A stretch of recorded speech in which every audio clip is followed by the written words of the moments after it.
What is the role of the immigrant church? The church is a place of resource, especially for ethnic immigrant churches, and who would really affirm your racial ethnic identities.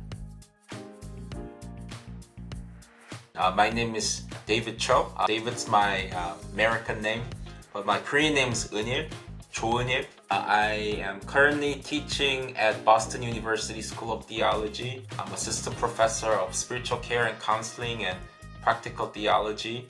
Alongside, I'm a pastor serving immigrant church here in Boston. So can you tell us a little bit about what you teach? Yeah, the spiritual care, also known as pastoral care, in essence is to teach ministers how to practice care. So thinking more broadly about what care looks like, shaped by theology, psychology, but also other different disciplines as well.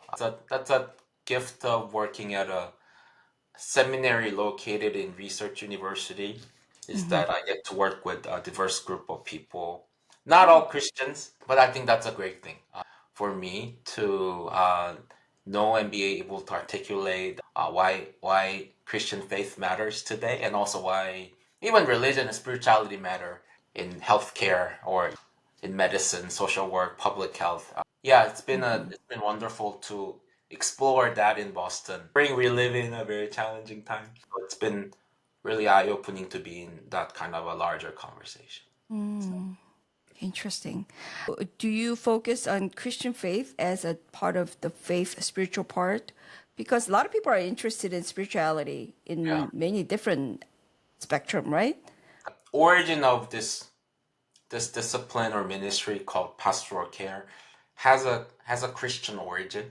In Christian setting, we often turn to Jesus Christ as the image of caregiver, Jesus Christ, the Good Shepherd, as a way to think theologically about what pastoral care. So for Christian students, that's really important thing to understand the image of shepherding look like in today's context. But I'm at a research university where sometimes non-Christian students who are interested in spirituality and religion take my course, and they are often very curious about what I teach, but also I get to encourage them reflect on their own faith tradition and what's the role of caregivers, whether you're a pastor or a teacher or social worker or even a doctor.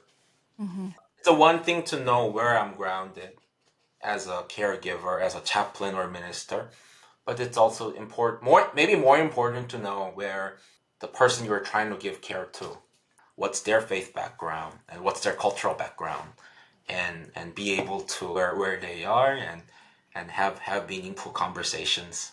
That's really refreshing.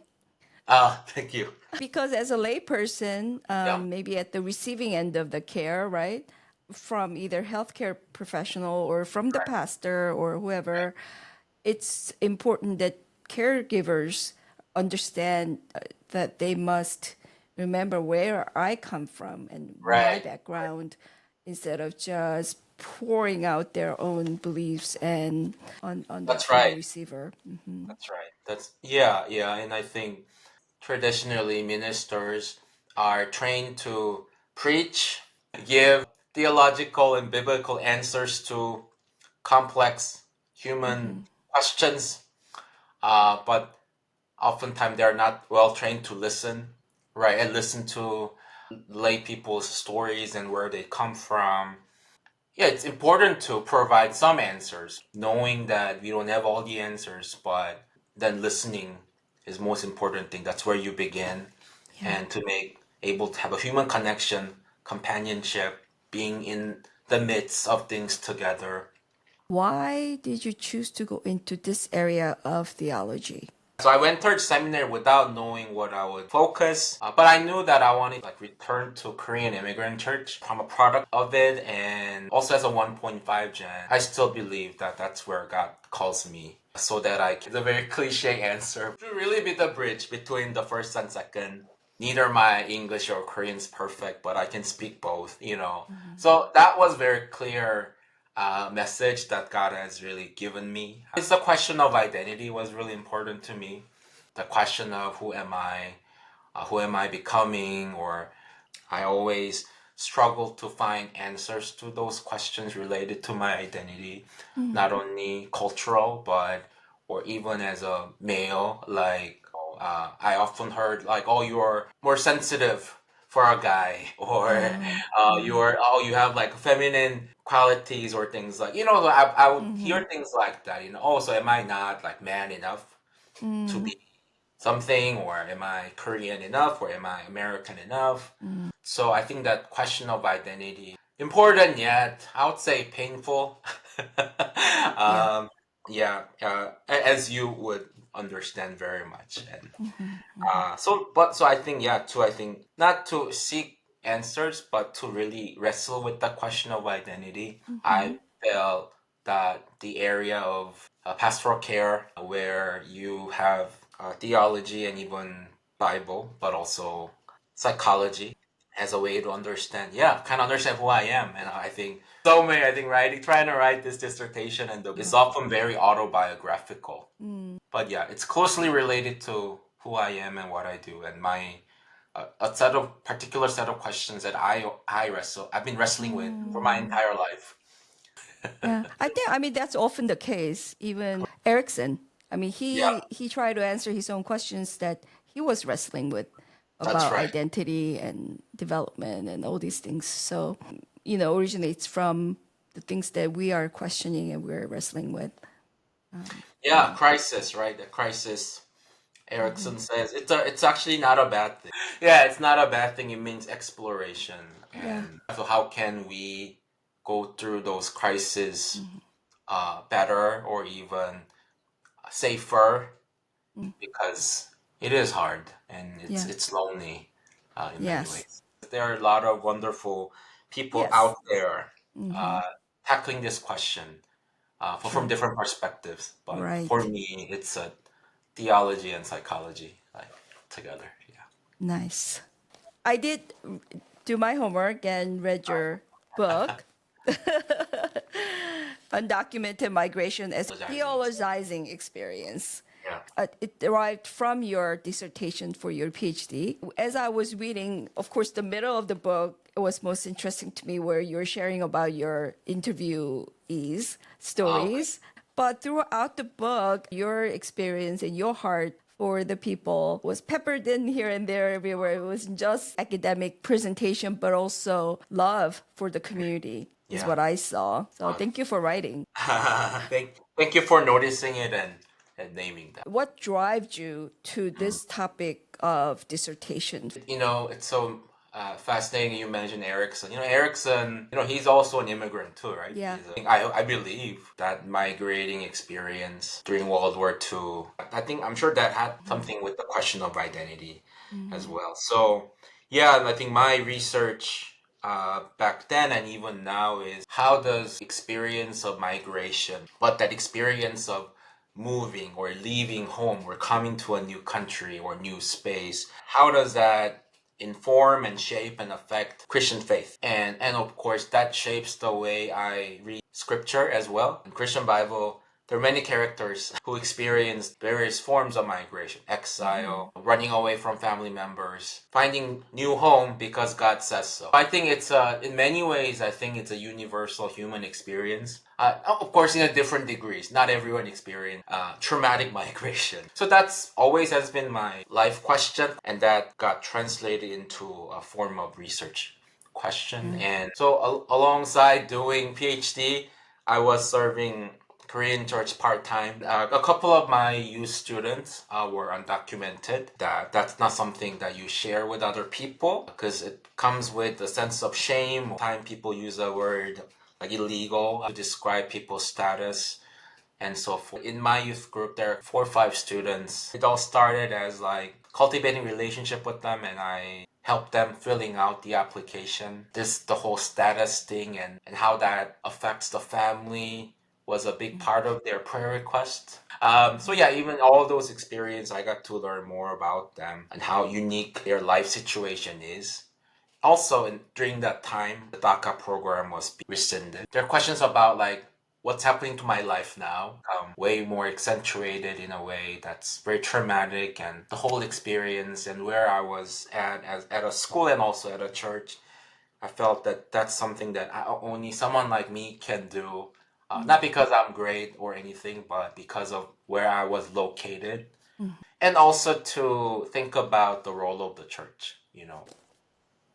Even without the status impacting your identity and your self idea or self awareness, Mm. teenage years or young years are very difficult, right? You're trying to figure out who you are, what you are, what you're good at.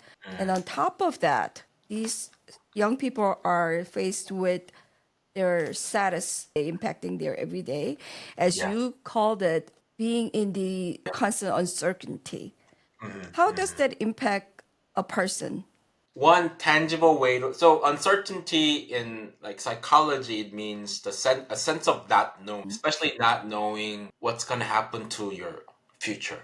Like pandemic, people felt stressed out, anxious, didn't know when we could return to our church or work, and when's the next time I get to meet my harmony in Korea. So that sense of not knowing, both informational and also like more existential. Like 내 삶이 어디로 가고 있지? Just like that state of not knowing where the direction of my life. Yeah, sure. So, so that's uncertainty. So like we all experience uncertainty, like in a very ordinary life, right? But the term that I use in my book is the violence of uncertainty. Uncertainty becomes violent when it gets prolonged, when it gets lengthy, just as it is in the life of these folks. But for them, as you said, young people struggling with their trying to make sense of who they are, but they're also struggling with this constant experience of feeling uncertain because they don't know what's going to happen to their life. What I see is that it's personal, but also structural violence too. The systems that I'm in is not able to help these folks with healthcare insurance. I think we all know. And you also talk about not feeling belongingness in either Korea or Yeah. America as a Right. undocumented person. Right. Yeah. Yeah. Sense of belonging is so important for everybody, but especially for young people as they try to make sense of who they are for themselves, also who they are in this world.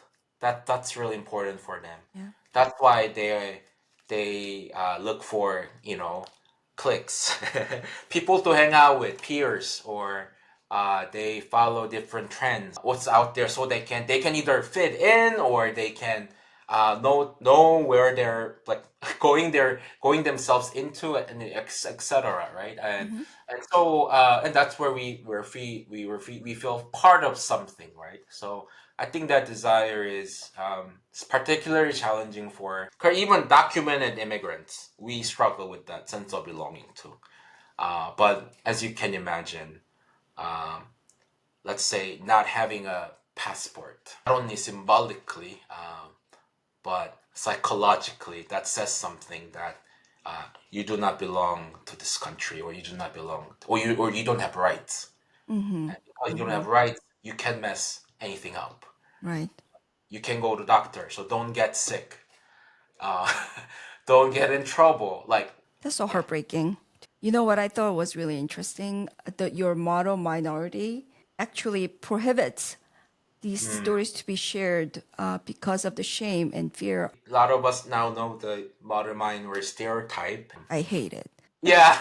So that's one of the really strong, long-lasting racial stereotypes in this country, but also we internalize it. Modern minority often is really tied to how we try to please our immigrant parents. They didn't mean to impose that stereotype, but that's a structural issues as well. So modern minority myth is actually harmful. It's killing all of us. And then even thinking about that stereotype in a more larger sense, a lot of people in this country, that's how they understand or expect Asian immigrants to be and to act, right? It also shapes the cultural narratives. One powerful example to see this is nobody expects Asian immigrants, especially East Asian immigrants, to be undocumented Right. because that's a Mexican thing, or that's You a don't look like one. Right. exactly things, and rightly so, right? Because looking at the DACA recipient numbers, more than 70%, they're from Mexico. The top 10 recipient ranking of in terms of nations to receive DACA status, number 7 I think was Korea. And Korea was the only non-Latin or Central American country there. So that was eye-opening to me. And even Korean immigrant communities did not know about that because we also do not expect our Right. neighbors to be undocumented. Yep.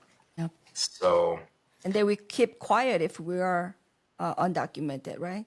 right, Because of right. So this. you don't share that. Yeah. So, and then yeah, that showed up in a lot of interviews like, oh, I thought I was the only one.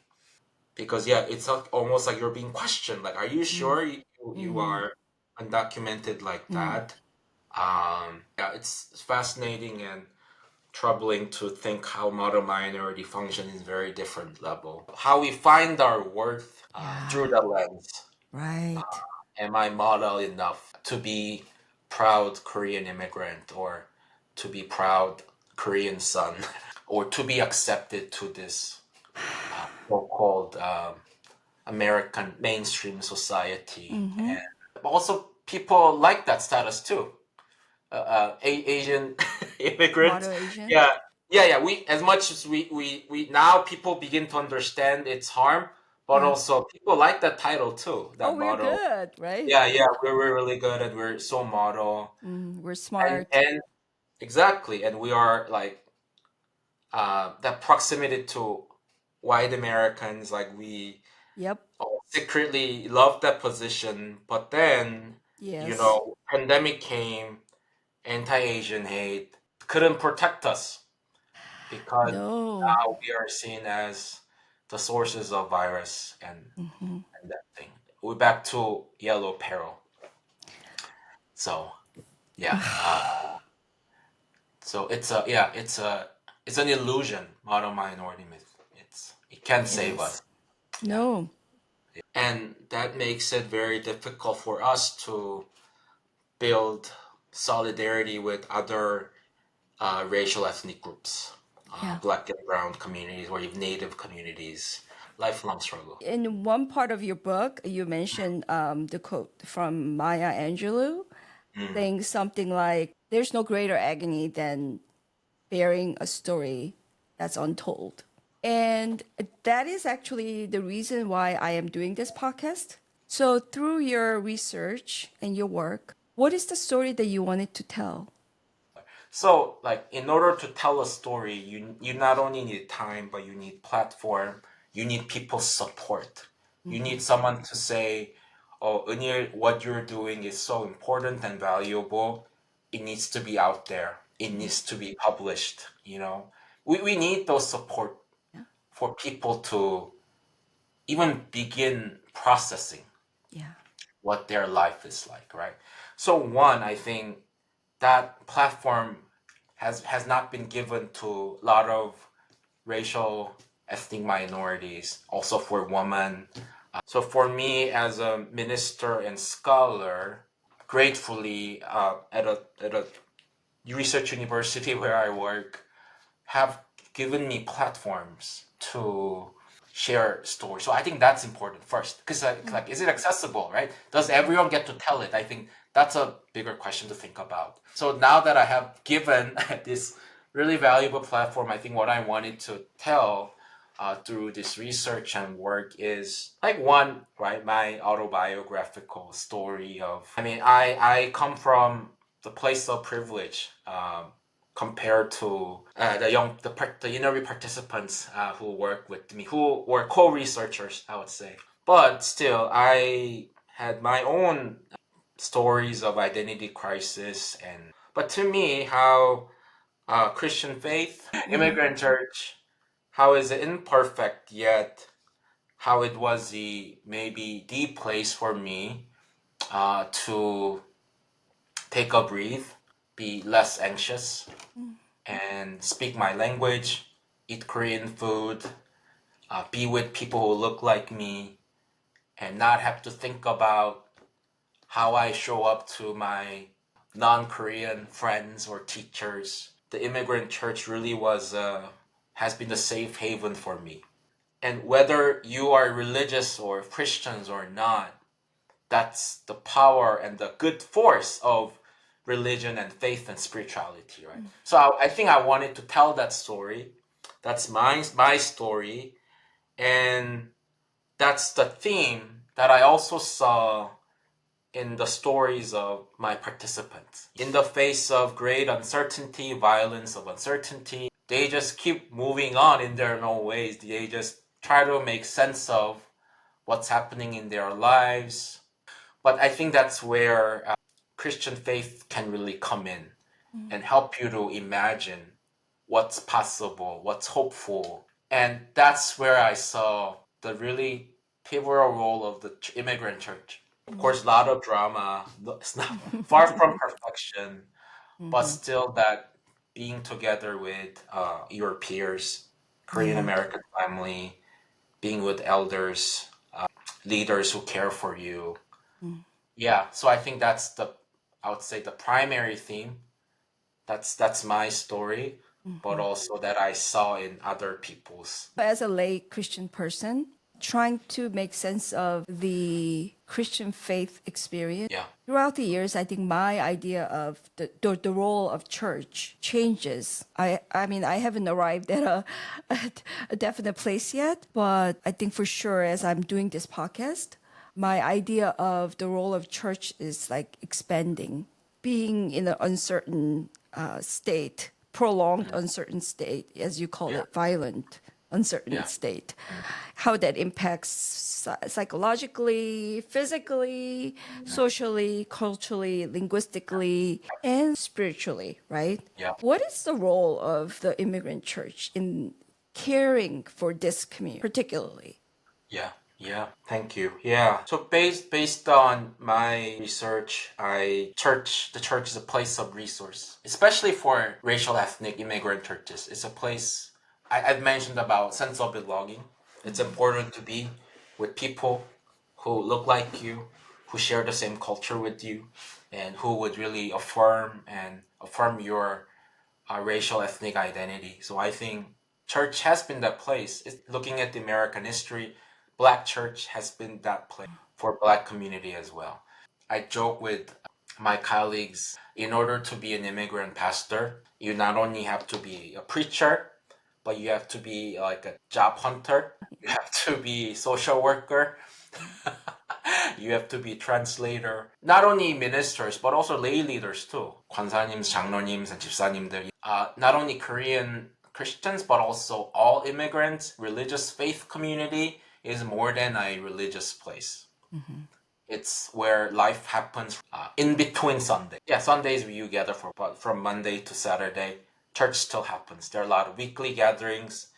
People come to play basketball, badminton, table tennis, or that's where people meet for Bible study and so forth. So that also means churches have multiple functions to provide different kind of social services. And sometimes that requires an unhealthy amount of time and dedication for ministers and church leaders to pour out. But that's how, to me, honestly, that's how the immigrant church has survived and flourished, right? Because people need help, people need jobs, people need housing, people need money in times of their need, and oftentimes faith communities were the only place they can turn to, right? I hope that church, especially immigrant church, could continue playing that role. Compared to like so-called more white churches, After 11 o'clock, you go home. But Korean church, after 11 o'clock, you have lunch, you have Bible study, you have session meeting.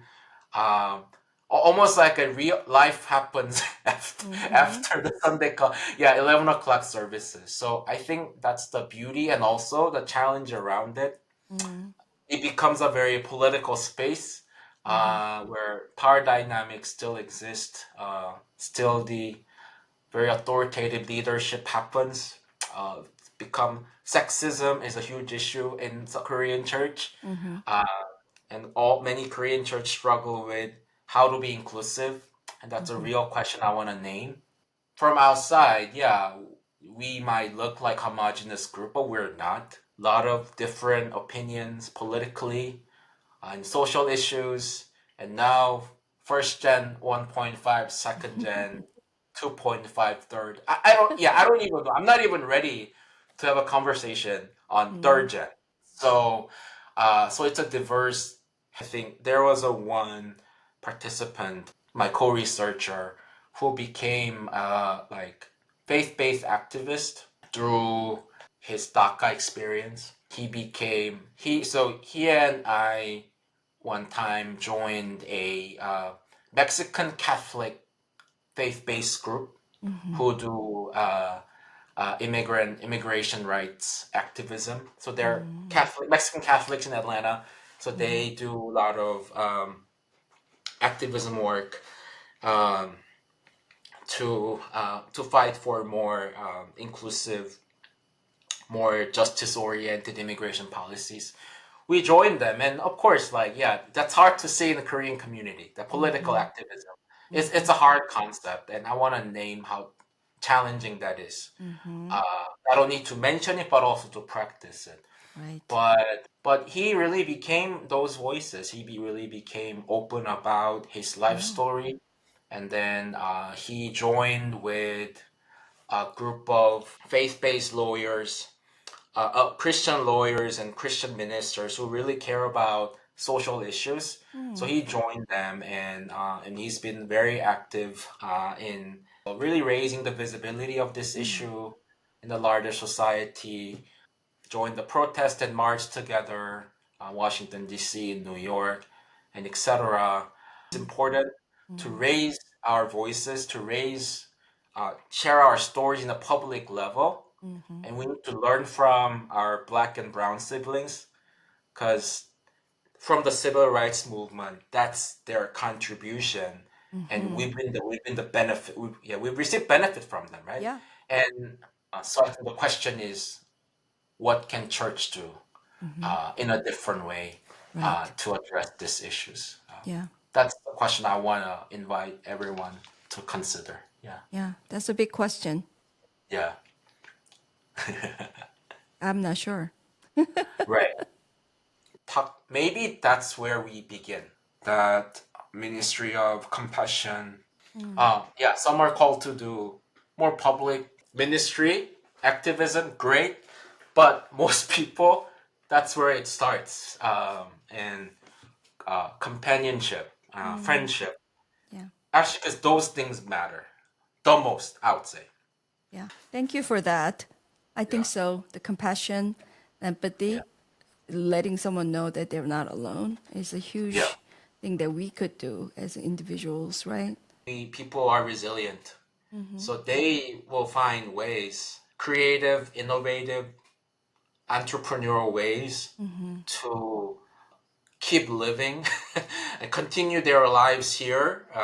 Then what's my role as a fellow sibling or brother or mentor or friend is really be a constant companion. Well, David, thank you for raising up compassionate, caring, empathetic Christian leaders, chaplains, pastors, fellow brothers and sisters. Thank you. Thanks for listening. I really enjoyed it. It was, I don't know, I almost feel like we have to pray now.